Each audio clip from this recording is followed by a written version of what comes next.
Good day, everyone, and thank you for joining this webcast. And thanks to Minds and Money for giving us an opportunity to talk about what I think is a very interesting topic at the moment, which is mining M&A, particularly in a post-pandemic or maybe even just, we'll say, a pandemic world. We've got a really great panel today. We've got George Cheveley from 91 Asset Management, Hermien Ace from Vedanta Zinc, Ross Allister from Peel Hunt, and James Webb from Rothschilds. So I think I'll start with a question to Hermien, and today's an interesting day to be having this conversation with BHP's news around a major restructuring of their business, selling out or exiting the oil and gas business, focusing on future-facing commodities, a commitment to invest in potash in Canada.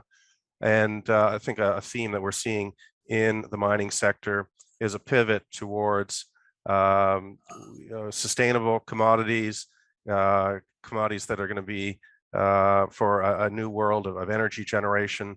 So Hermien, question for you is, how is Vedanta thinking about their portfolio, commodities that they're going to focus on? How's that impacting your M&A strategy as the world changes and we focus more on a sustainable world? Yeah, thanks for that, Greg. Yes, as you've said, we've seen BHP obviously announce more or less 2 years ago that it was going to divest of its thermal coal mines. And Anglo has obviously done something similar now in South Africa, where I'm based, by spinning off its thermal coal mines into Tugela Resources.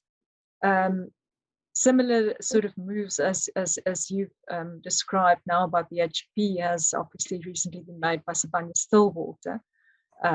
So it seems that with their Calibre investment, it seems that this is the trend that companies want to get access to future metals, critical minerals, to be part of the new green economy.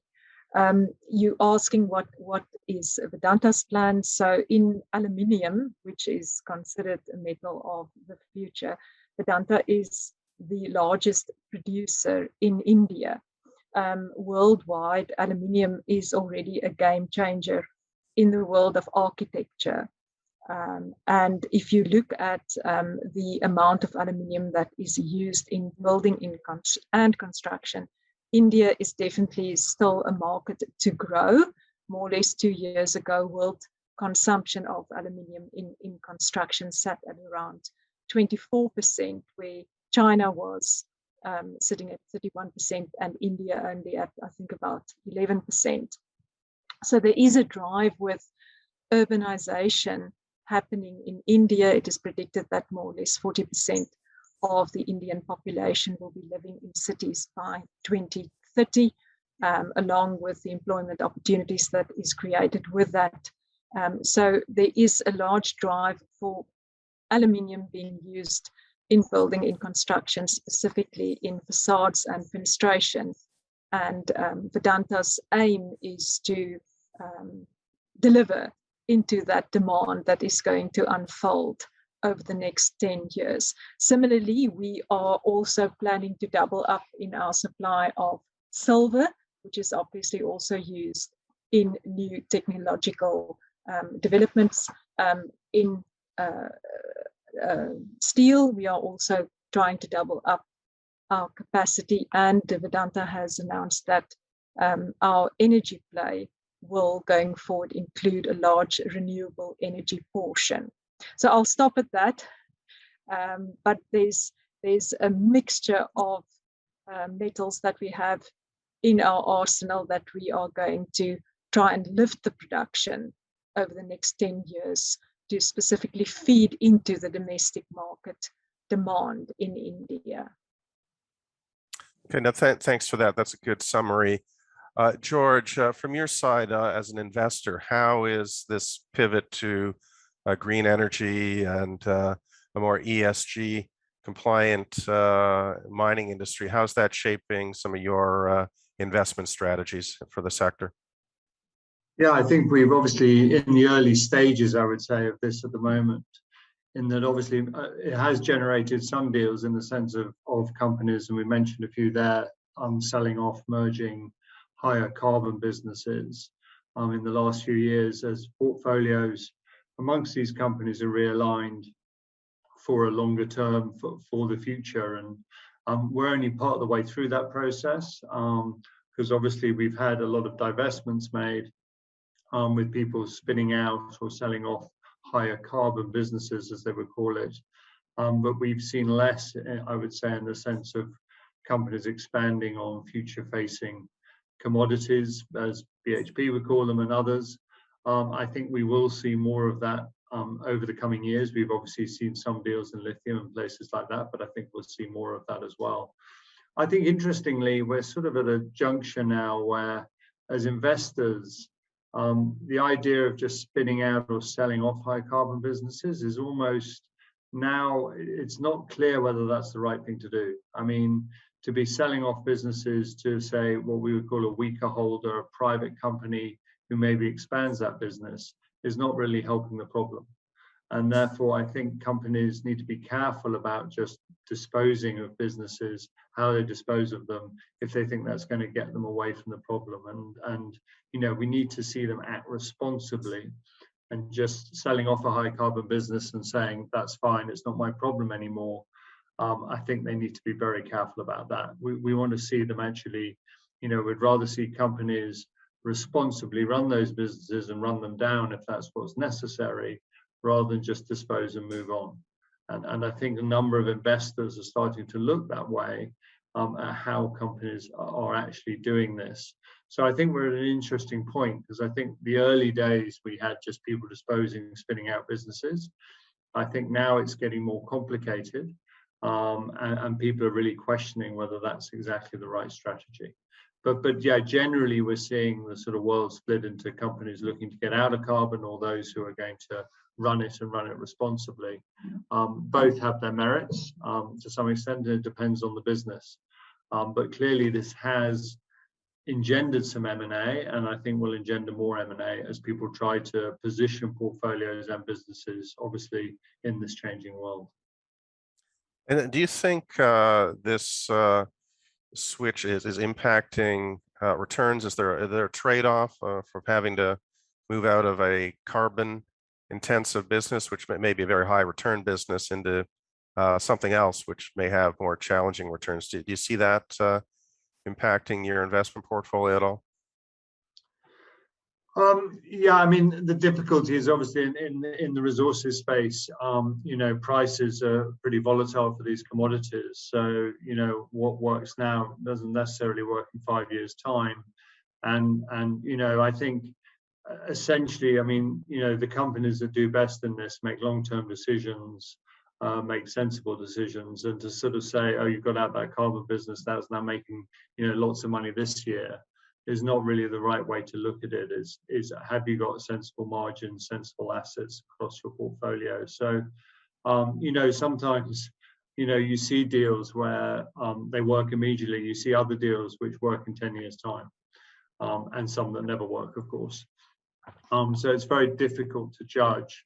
And I think companies need to, and the big companies do take very long-term views. They're looking, you know, really, you know, the likes of BHP, other these big companies, the decisions they're making, they know will mainly impact the company in 10 years' time. And that's that. If they have that mindset and do them properly, they should be making, you know, that's how they can make the right decisions. To make a decision just because it boosts margins next year is normally not the route to success. You know, thanks for that. Ross, let me ask you, how's this impacting dialogue with your clients and their M&A strategies? And you know, what are kind of the big issues that you're dealing with some of your clients? Yeah, I mean, I think there's a lot of attention on battery metals, but I think a lot of these companies that are listed on this LSE or the ASX or the TSX are still at a fairly early stage, and the market is still principally focused on cash flows and potentially dividends, at least in London anyway. So there's a lot of chatter. I think, as George said, I think there will be more M&A coming down the track, especially as the sort of battery metals focused companies develop a little further. But I think there's more of a focus at the moment on commodities that have an underpinning in I guess already developed markets like copper, like nickel, where you can get the battery metals upside, I guess, in the coming 5 to 10 years. And less so probably from an institutional investor perspective or from an M&A perspective in others.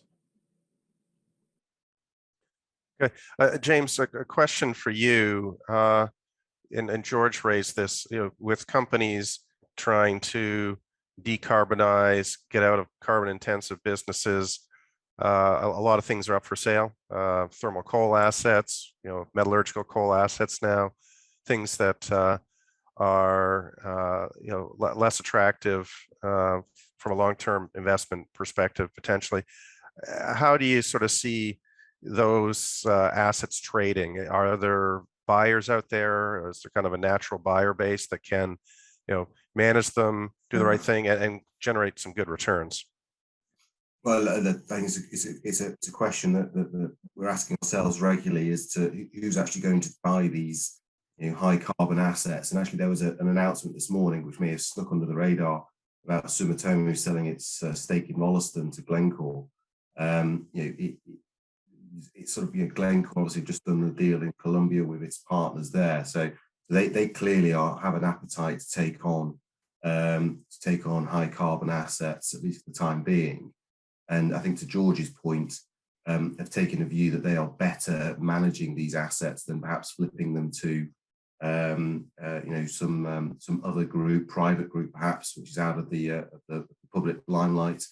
There's still appetite in Asia. We see a number of Asian groups, particularly Indonesian groups, where thermal coal is a big part of the energy mix still today, and will be for a long time, I think.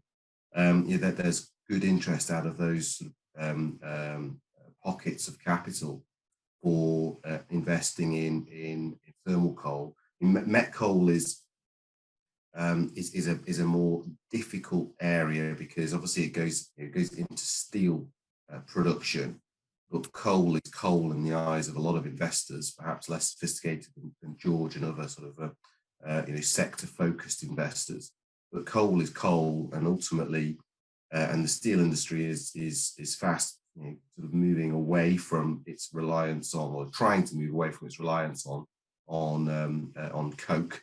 Which is obviously derived from coking coal, and so ultimately, sort of whether there's a long-term future for some of these commodities is a question. Well, there's a big question around it, but yes, there are investors that are looking for exposure to carbon assets, because you can buy these at low multiples, and then harvest the cash flow. Another good example in the private capital pool is of course the rumours around Traffy and RCF pulling together I think was it Coal to Zero fund to go around and buy high carbon thermal coal assets and run these down by 2045, but then harvest the cash flow and return some of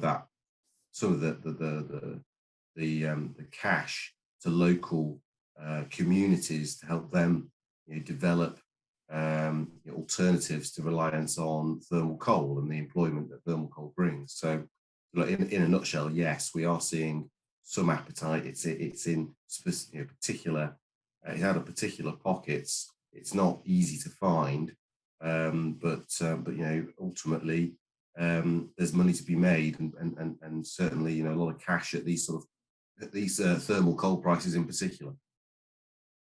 Okay, great. Thanks for that. Interesting thoughts. Going to switch to kind of a bit of a geopolitical question and how that could be shaping M&A. Kind of a bipolar world now, China and the West. And China's been focused principally on opportunities in Africa and to some extent South America. Western companies focus more on developed regions, North America, Australia, and also still very active in Latin America. Question for you, Hermien, being an Indian company with a big presence in Africa, how do you kind of see that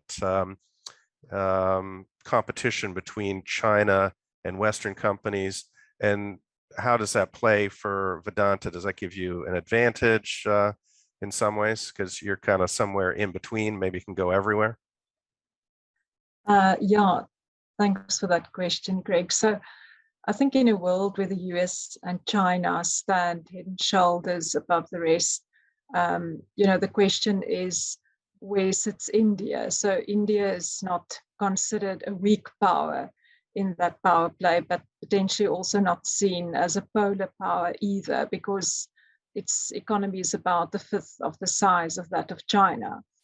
But India is definitely not to be ignored by Beijing, and that is because of its geography and also of its size. So India is at the cusp of an economic transformation.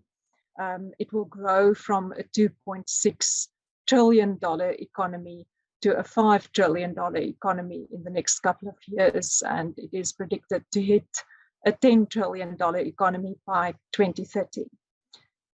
According to PwC, the report that was released by them about the world in 2050, India will overtake the US by purchase parity terms in 2040 and will become the second largest economy in the world by 2050. So mining contributes about 1.5% of the current GDP, and I think metals add another 2% to GDP in India. So the vision is that the contribution of mining to the GDP numbers in India will rise, double and even treble over the next couple of years. And Vedanta obviously wants to be part of that growth. So there are policy regimes that are in place to support this growth, and the government has a clear plan for its vision, which is called in Hindi Atmanirbhar Bharat, which is the drive for the Indian nation, again announced recently at Independence Day, for becoming a self-sufficient nation. So I think Vedanta, some of the examples that I can use is coal. You've spoken about coal. Coal is not going away anytime soon in India, and Coal of India, being the largest coal mining company in the world, has also come under pressure to potentially privatize. So you see that Vedanta will be taking up commercial blocks of coal, because 70% of electricity in India is still supplied through coal, and also supporting, as I said, building and construction, that pipeline of development for infrastructure in India. So that growth in the domestic market in India is very much going to be a focus point for Vedanta over the next couple of years, supporting that vision of the Indian government to become self-sustaining and to develop that very large domestic market. Thanks, Greg. Great, thank you. George, the next question is for you. Commodity prices so far in 2021 have been pretty good. Copper's been strong, iron ore has been remarkably strong. So it's been a good environment. Do you see this as a positive, encouraging M&A activity, or is it discouraging it? How do you think about that? Yeah, it's a good question. I think the answer is it's almost price stability is what to some extent helps M&A, and those periods aren't always that common. So we've obviously had a rapid move in prices over the last year and a half, or since the pandemic hit. We obviously saw prices plunge and then rapidly recover, as we've seen over the past year. And I think in that environment, particularly obviously with the pandemic as well, it's been a very tricky environment to do M&A, because you've got obviously restrictions of the pandemic plus prices moving very fast, which it shouldn't affect valuations, because people should be using long-term prices, but clearly it affects people's perception of value at the time. I think if we see prices, and they have over the last few months to some extent calmed down, thermal coal accepted, I would say, and iron ore's going the other way. But once you see, let's say a period of, and I don't mean non-volatile, but just a little more stable prices, that's when people, it's easier to find valuation points, particularly if they come back towards longer term levels. So yeah, it's not the prices are high that's necessarily a problem. It's the fact they've been moving so fast over the last year and a half, I think, has an effect. Of course, the good news about prices being high is we've seen people pay down debt, generate a lot of cash. That's good, because it's meant companies are now focusing on the long term and what they should be doing, and therefore thinking about longer term moves. The downside, of course, is there aren't companies in distress. So there's nobody who has to deal, which normally can help as well. So yeah, I think it's been a pretty difficult environment the last couple of years. As I say, prices moving has not helped, but if they stabilize a bit, calm down, that will help. I think also, as we mentioned earlier, the move around decarbonisation, etc., is a pressure on companies to do some sort of deals as well. I think maybe just to add to that, from my perspective, that probably impacts the social factors that determine whether a company is willing to do an M&A transaction. If you're sitting there and your company's making lots of money and returning money to shareholders, you probably think you're doing a good job. Why would you sell your business unless it's a knockout offer? And I don't think there's many people willing to pay those kind of substantial premiums for those type of businesses at the moment. Well, my next question was going to be around 10 to 15 years ago, we saw a lot of transformational type deals attempted. BHP tried to do Rio. You had Glencore had eyes on Anglo and Rio. Vedanta took a bit of a tilt at Anglo. So these really big, massive transformational deals were proposed, attempted. We didn't really see many happen, and really haven't seen much news about that for a while. Do you think that kind of transformational type of deal is dead? And maybe I'll start with you, James, and then ask you, Ross, what you think about that. I don't think they're dead, but I think that the industry is still sort of wearing the scars of a number of ultimately, and benefit of hindsight is a wonderful thing, but ultimately poor M&A decisions over the past decade or so. And I think that boards are still incredibly nervous about undertaking major M&A. Bolt-on transactions are certainly de rigueur and easier to swallow. I think that the major transformational deals that we saw in the noughties are they're just not being discussed with the same frequency than perhaps they were a decade or so ago. I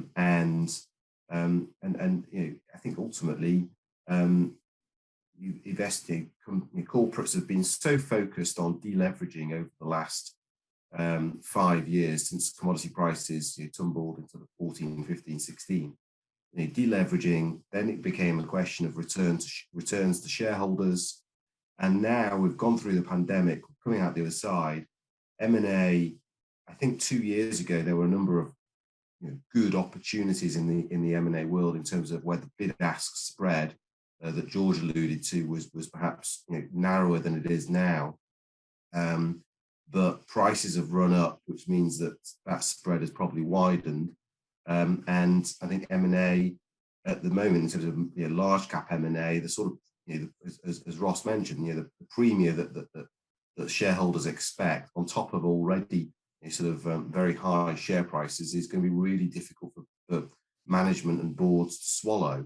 And actually, what you've seen, of course, in the gold space is a series of nil premium transaction where there makes sense in a combination but no one wants to pay the premium, because, well, you're just paying over synergies from one side to the other, and that doesn't sort of really help the acquiring shareholders. And so that's been quite an interesting turn of events in gold. Whether that sort of catches across the rest of the industry, I don't know, but I just don't see sort of large mega cap M&A coming back anytime soon. Ross, let me ask you this, which is a kind of a follow on. These kind of lower premium or nil premium MOE type of deals seem to work very well for Barrick and Randgold. Why haven't we seen more? Is it just social issues, or and kind of what do you think is holding back M&A? I like my sort of 5 cents to what James said, because I think there's also a trend of I don't think there's that companies are chasing scale for scale's sake anymore, which I think was the case maybe 10 years ago, where it was a sort of badge of honor to be the biggest company in the world. I think companies are maybe more focused on being the best at certain things, whether that's ESG or whether that's having the right mix in your portfolio. And we talked about Glencore and BHP's different approach to what they're doing with their portfolio and how they transform their portfolio going forward. I don't think it makes sense for those companies with different strategies to put those different portfolios together. And I don't think there's a lot of demand from shareholders to combine these super large businesses. I think they're probably more focused on shareholder returns, as James alluded to. And that's another factor where a company might say, well, I'm going to be the best at returning share capital effectively to my shareholders, like probably Rio is. So maybe turning to your question, Greg, in terms of nil premium mergers, it's a difficult one, isn't it? I think two companies looking at each other and saying we are ultimately fairly valued, and one company, like, there's not going to be one ultimate sort of owner going forward is quite a difficult thing to do in practice. I think just looking at M&A activity in London over the last few years, there hasn't been a lot. And a lot of it's been the large or majority shareholder taking a company private, whether that's Cas Minerals or Highland Gold. So I think it does come down a lot to the social factors. It comes down to a lot to finding companies where there are genuine synergies that can be realised. But I struggle to see a whole lot of nil premium mergers occurring in the near future. Yeah, no, I think you're right. Just switching back to battery metals, nickel, cobalt, lithium, obviously getting lots of attention. You've got a bit of a battle going on in Canada for Noront between BHP and Wyloo. Do you expect that space to stay pretty active? And are any targets or situations kind of standout ones for you guys? And maybe James, I'll go back to you. Just thinking of nickel, cobalt, lithium situations, and then maybe ask you, George, and then you Ross, on that. Yeah, sure. I mean, start with cobalt. That's quite an easy one, because given that the location of the vast majority of cobalt reserves, it means that the buyers of assets which have a good amount of cobalt are generally in regions which are difficult to do business in, are being kind, and you see that in places like the DRC, where obviously China has got a very significant foothold, but also I think what you need to bear in mind, and certainly the news flow I've been seeing recently has been around the technological advancement in battery manufacturing, and how a lot of battery manufacturers are trying to work cobalt out of battery technology, given the difficulty in finding cobalt material, which you can from an ESG perspective is tick all the right boxes. So cobalt, I think is a space that I'm not seeing a huge amount of activity. Frankly, I think a lot of people are focused on nickel, There are lots of opportunities in nickel, but not much activity. I think a much more interesting space at the moment, and certainly somewhere where I'm seeing a huge amount of M&A activity, is lithium. And I mean, Ganfeng have gone on a bit of an M&A run the last 6 months and acquired, you know, Millennial, Firefinch, Bacanora. They did a deal with Core Lithium last week. So they are, you know, it is a very hot market. We're involved in about half a dozen situations in the lithium space at the moment, and each of them has lots of interested parties sort of around them. So I think that is a market which is really attracting a lot of interest, and that is, I mean, if you take a view that demand will only go one way from here, and supply is somewhat constrained, then, you know, I think that is why it's attracting so much interest, and it's attracting a lot of interest not just from traditional mining houses, but also state-sponsored investors too. I think in a nutshell, you know, nickel, I'm optimistic, but I think it's one which has been, you know, people have been optimistic about for the last decade. And it's had some good years, but a lot of bad years. Cobalt, I think, will slowly peter out, but lithium is certainly the market to watch at the moment. I think there'll be a lot more deals done in that space over the course of this year and then into next year.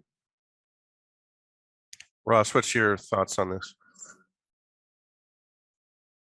Yeah, I mean, I think it's interesting. I think there's definitely, I'm going back to the question on geopolitical shifts. I think there's a few Chinese groups out there that have probably pivoted in the last year or so from undertaking JVs with companies in Latin America and Africa to just acquiring these companies outright. And that probably says as much as you need to know about what's going on from that perspective. I think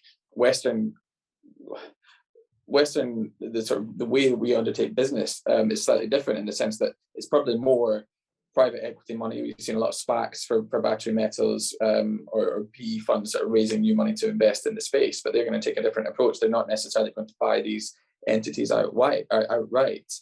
And I think James is right. There's a lot of interest in these companies, but they need to go up the development curve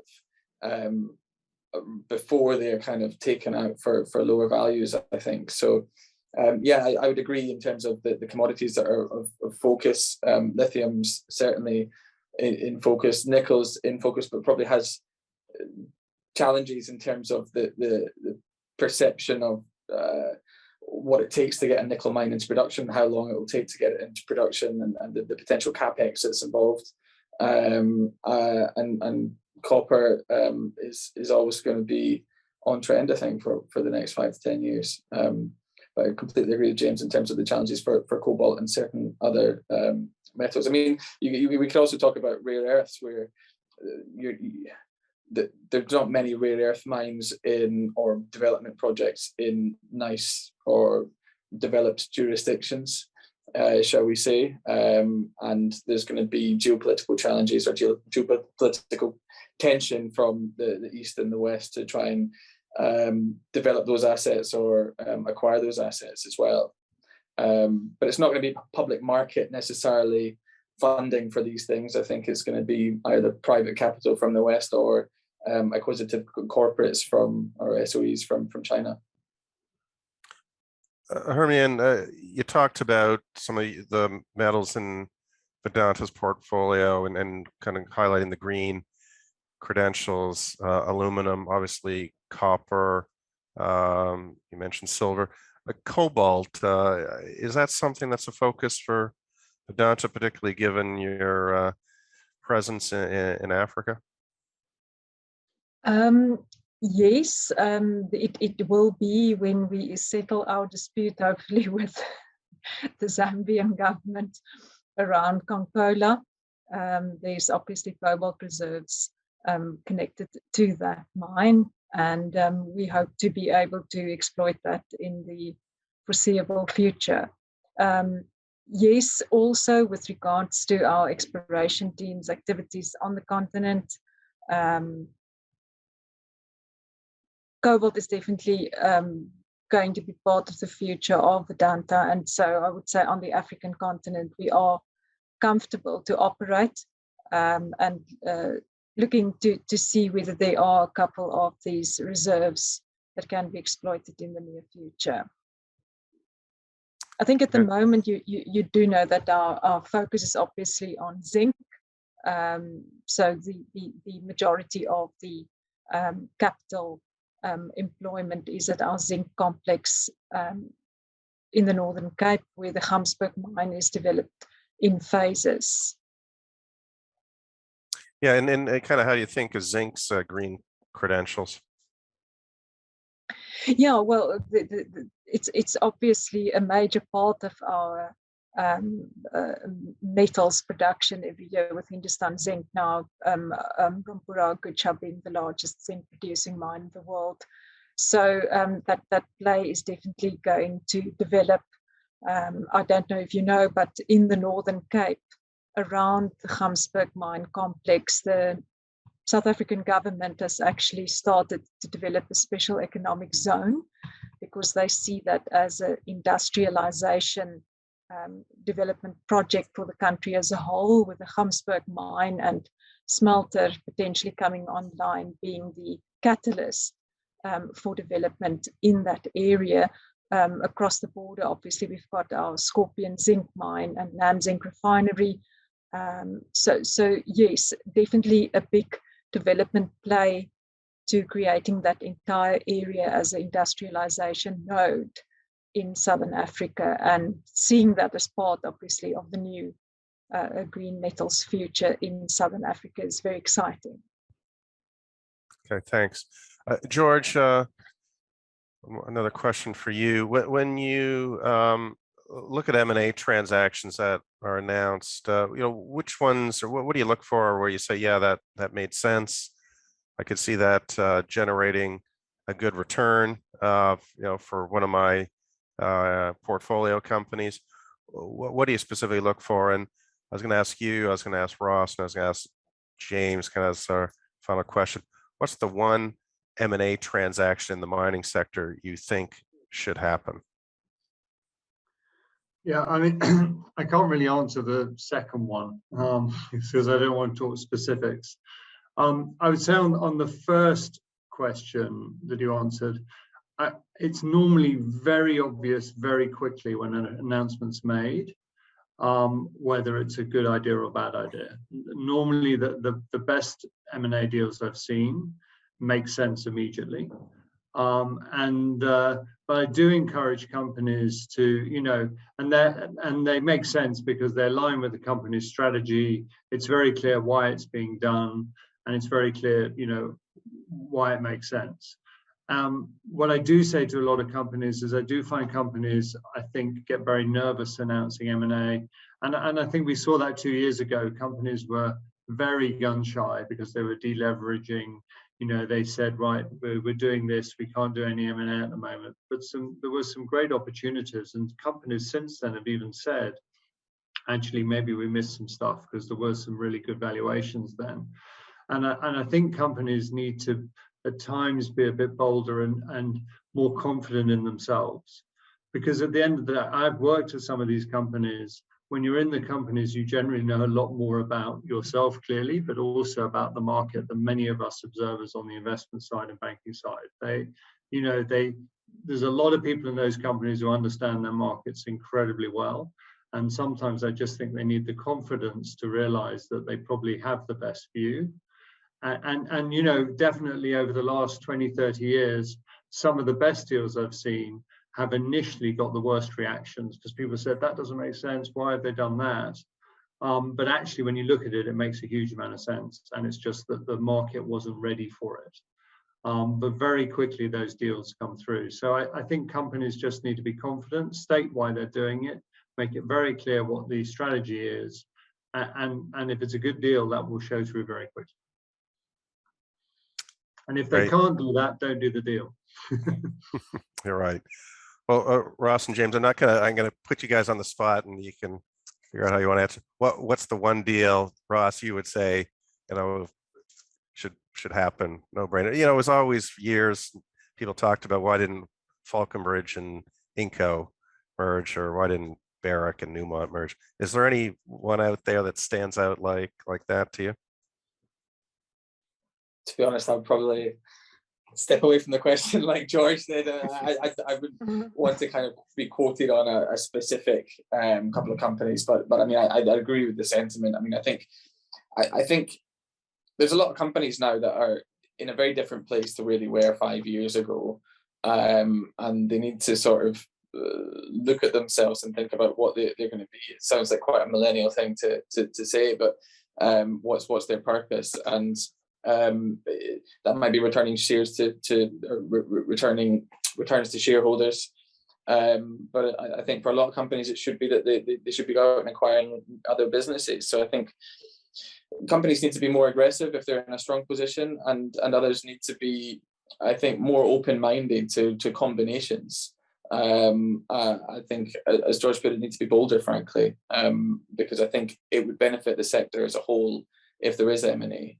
I think we're still struggling versus other sectors to attract capital, and that might seem strange given commodity price movements, but I think it's the case. And I think if we see more M&A, then I think it will make the mining sector as a whole more attractive for investors. Okay, well, James, maybe I'll give up on that question, and maybe just ask you more generally. When you're talking to boards these days, kind of what's the biggest question on their mind, particularly when it comes to strategy and M&A? Yeah, sure. I was going to be similarly sort of standoffish on that. There's a number of deals that should happen because then I'll get paid, but look, I can't talk specifics. But no, in terms of the board, the questions from boards, that I mean, it really, I suppose we go full circle in this panel. Really, it's all about ESG, and how best to deal with the challenges that are brought about by ESG. Because I mean, people talk about ESG in sort of just one fell swoop, and it's not. It really is three separate topics, and there's a lot of talk at the moment around the environmental aspects and how corporates are dealing with the legacy assets that they own and the future-facing assets that they want to acquire. But there's also other issues there. I mean, the social aspects, the governance aspects of it all, and we've seen a lot of news around certain large London-listed mining groups and some of the governance challenges there. And so a lot of it comes back to ESG. A number of years ago, we were talking to a number of clients around how to deal with shareholder activism, particularly around activist challenges. That, I think, has evolved now into less so direct activism, but more sort of indirectly shareholders becoming much more inquisitive about how corporates are managing their portfolio in light of the various pledges that they've made to get to net carbon zero, and that is really what we're spending a lot of time thinking about and talking to clients about, the whole sort of energy transition question. Okay. Well, look, this has been great. I want to thank everyone, George, Ross, James, Hermien. Thank you so much. It's been a great discussion, and thanks to Mines and Money for giving us an opportunity to talk about a very interesting topic. So thank you very much, everyone. Thank you, Greg. Cheers. Thanks. Thanks, Greg.